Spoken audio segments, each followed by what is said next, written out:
Data 26 shkurt. Eksodi, kapitulli 9. Atëherë Zoti i tha Mojsiut: Shko te faraoni dhe i thuaj: Kështu thot Zoti, Perëndia i hebrejve: Lëre popullin tim të shkojë, që të mund të më shërbej. Por në rast se nuk pranon ta lësh të shkojë dhe e mban ende, ja, dora e Zotit do të jetë mbi bagtinë tënde që është në përfusha, mbi kuajt, mbi gomerët, mbi devet, mbi bagtinë e trashë dhe të imët, dhe do të ketë gjëm të madhe. Por Zoti do të bëjë dallim midis bagtisë së Izraelit dhe asaj të Egjiptit. Kështu asnjë ngordhje nuk do të ketë në gjithçka që u përket bijve të Izraelit. Pastaj Zoti caktoi një afat duke thënë: Nesër Zoti do ta bëjë këtë në vend.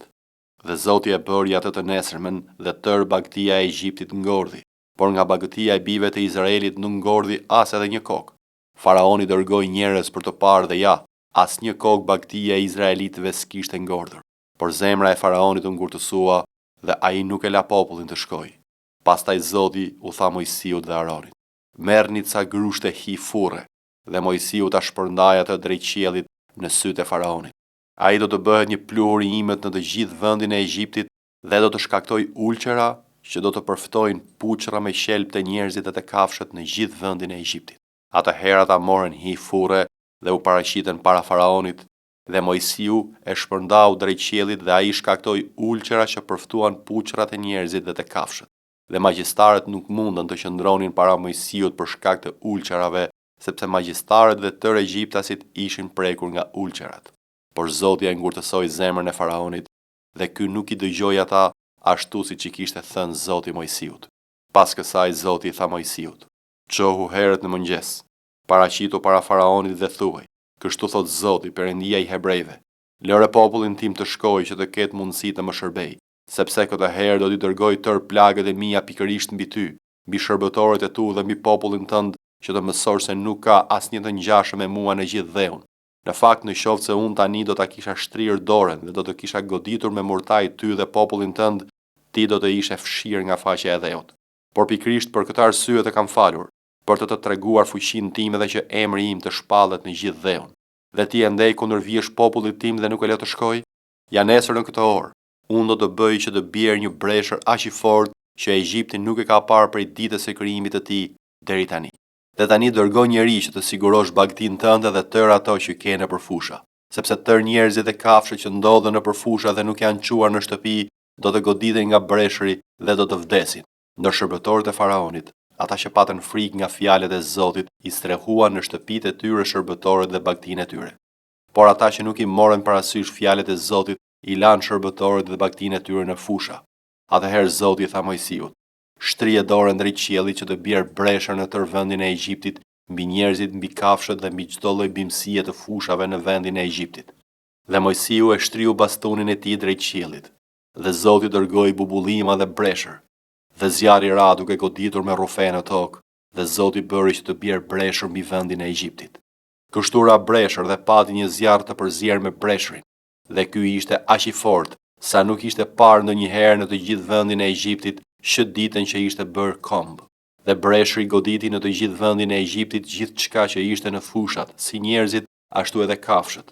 Breshri goditi çdo lloj bimësie në fushat dhe bëri cop çdo pemë që ndodhej në fushë.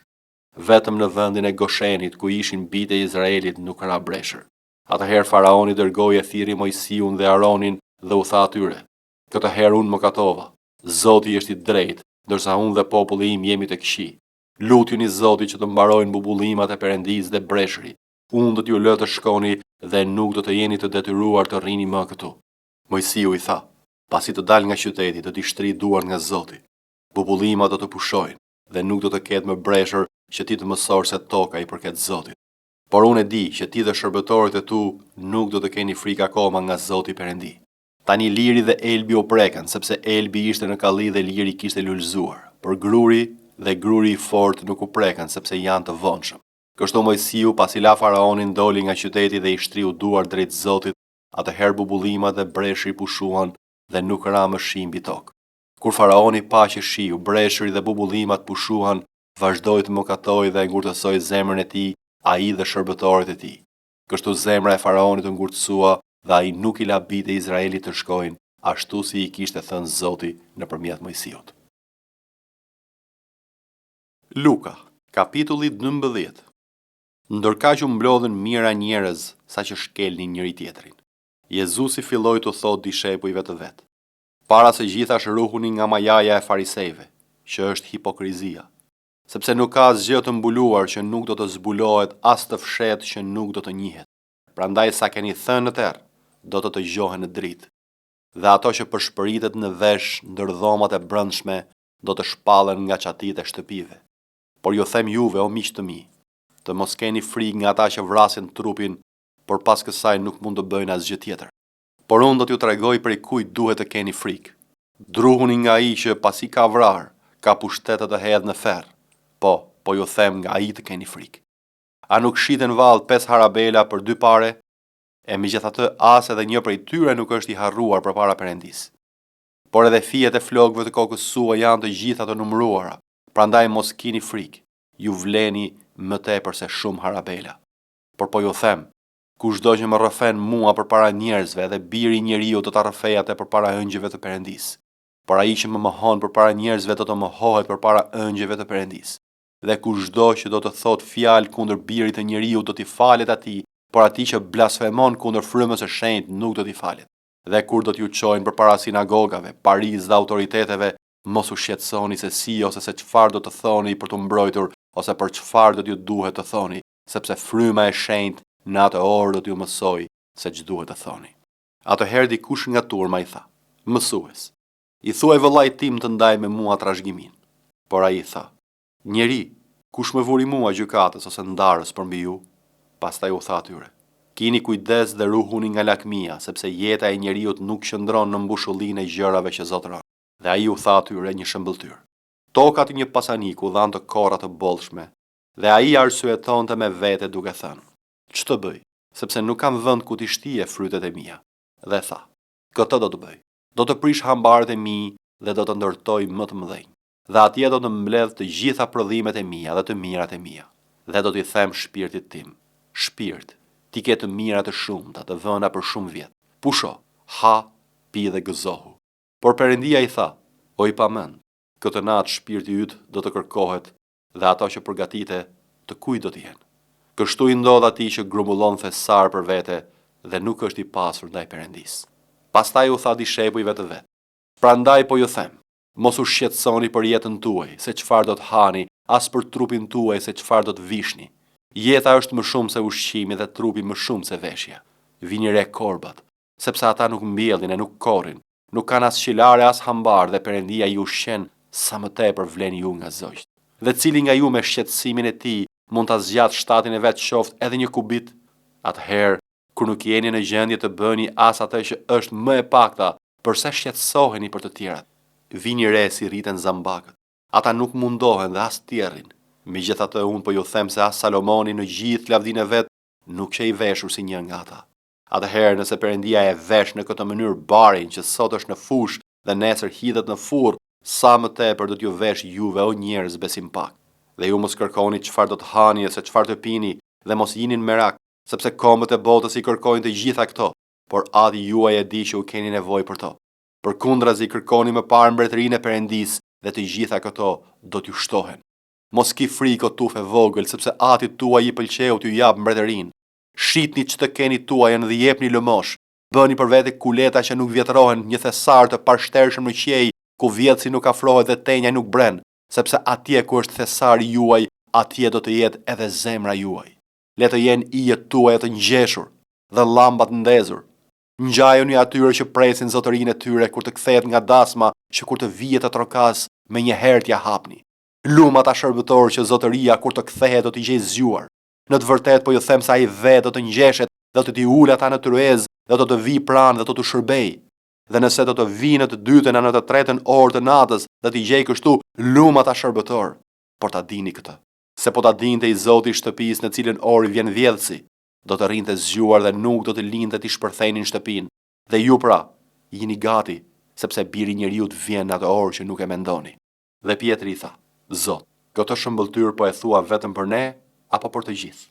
Dhe Zoti tha: Kush është pra ai administrues besnik dhe i mençur që do ta vërë zotëria përmbi shërbëtorët e vet për t'u dhënë atyre racionin e ushqimeve në kohën e duhur?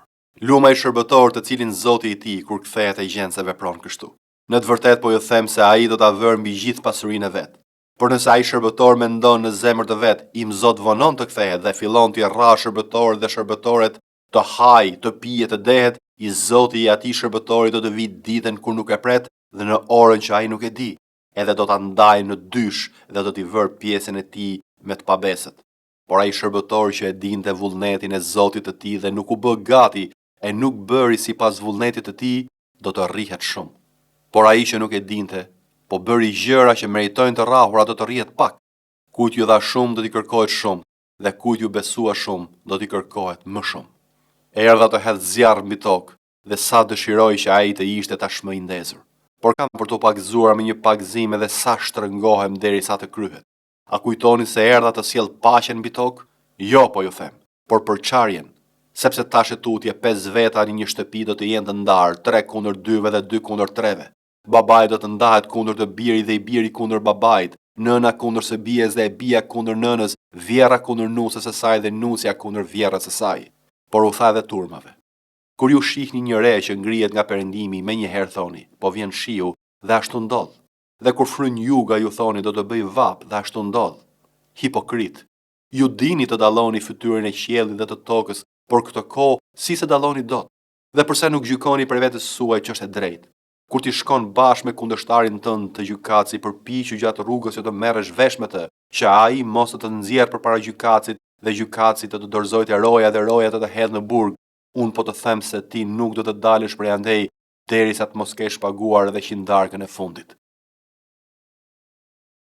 Jobi, kapitulli 27. Jobi e mori fjalën përsëri dhe tha: ashtu si rron Perëndia që më ka hequr të drejtën time, dhe i plot fuqishmi që më ka hidhuruar shpirtin, derisa të ketë një frymë jetet e kun dhe të jetë fryma e Perëndisë në flegrat e hundës sime, buzët e mia nuk do të thonë asnjë ligësi, as gjuha ime nuk ka për të shqiptuar asnjë gjë të rreme. Nuk do të pranoj që ju keni të drejtë, deri në regëtimat e fundit nuk do të heq dorë nga ndershmëria ime. Do të qëndroj patundur në drejtësinë time, pa bërë lëshime. Zemra nuk më qorton asnjë nga ditët e mia. Armiku im qoftë si njeriu i keq, dhe ai që ngrihet kundër meje ashtu si njeriu i padrejtë. Çfarë shpresë mund të ketë një fakt i pabes? Edhe sikur të arrijë të sigurojë fitime kur Perëndia i heq jetën, a do të dërgjojë Perëndia britmen e tij kur mbi të do të bjerë fatkeqësia? A do t'i vërë kënaqësitë e tij vallë tek i plot fuqishmi dhe do të kërkojë ndihmën e Perëndisë në çdo kohë? Do t'ju jap mësime mbi fuqinë e Perëndisë, nuk do t'ju fsheh qëllimet e të plot fuqishmit. Por ju të gjithë i keni vënë re këto gjëra. Pse pra sillini në mënyrë kaq të kotë? Ky është fati që Perëndia i rezervon njeriu të keq, trashëgimia që njerëzit që përdorin dhunën marrin nga i plot fuqishmi. Në rast se ka një numër të madh bish, këta i destinohen shpatës, dhe trashëgimtarët e tij nuk do të kenë bukë për të ngopur.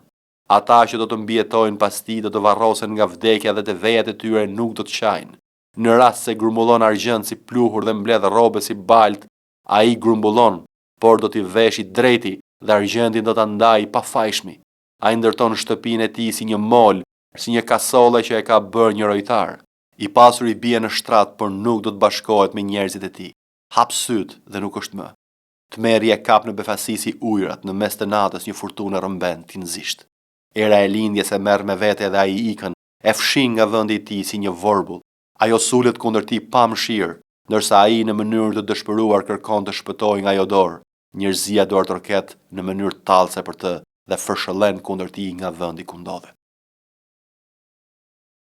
1 Korintasve, kapitulli 13. Po të flisja gjuhët e njerëzve dhe të ëngjëve, dhe të mos kisha dashuri, do të bëhesh asi një bronz që kumbon, ose si cimbali që tingëllon. Edhe po të kisha dhuntinë e profecisë, edhe të dija të gjitha misteret dhe mbar shkencën, dhe po të kisha gjithë besimin sa të luaja nga vendi malet, por të mos kisha dashuri, nuk do të isha asgjë. Edhe po të ndaja gjithë çkam timen, që të ushqeja të varfrit, dhe po të jepja trupin tim që të digjej, e të mos kisha dashuri, nuk do të më vlente asgjë. Dashuria është zemërgjer, plot mirësi. Dashuria nuk ka zili, nuk krekoset, nuk fryhet, nuk sillet në mënyrë të pahishme, nuk kërkon të sajat, nuk pezmatohet, nuk llogarit të keqen, nuk gëzohet me padrejtësinë, por gëzohet me të vërtetën, i duron të gjitha, i beson të gjitha, i shpreson të gjitha, mban çdo gjë. Dashuria nuk bie poshtë kurrë, por profeci do të shuhen, gjuhët do të pushojnë dhe njohuria do të shuhet, sepse ne njohim pjesërisht dhe profetizojmë pjesërisht, por kur të vi përsosmëria, atëherë ajo që është e pjesshme do të shuhet. Kur isha fëmijë, flisja si fëmijë, mendoja si fëmijë, arsyetoja si fëmijë. Kur u bëra burri flaka gjërat fëminore, sepse tani ne shohim si në pasqyrë, në mënyrë të errët, por atëherë do të shohim faqe për faqe. Tashti njoh pjesërisht, kurse atëherë do të njoh thellë, ashtu si kurse njihem. Por tani mbeten besimi, shpresa, dashuria. Këto të trija. Po më e madhja ndër to është dashuria.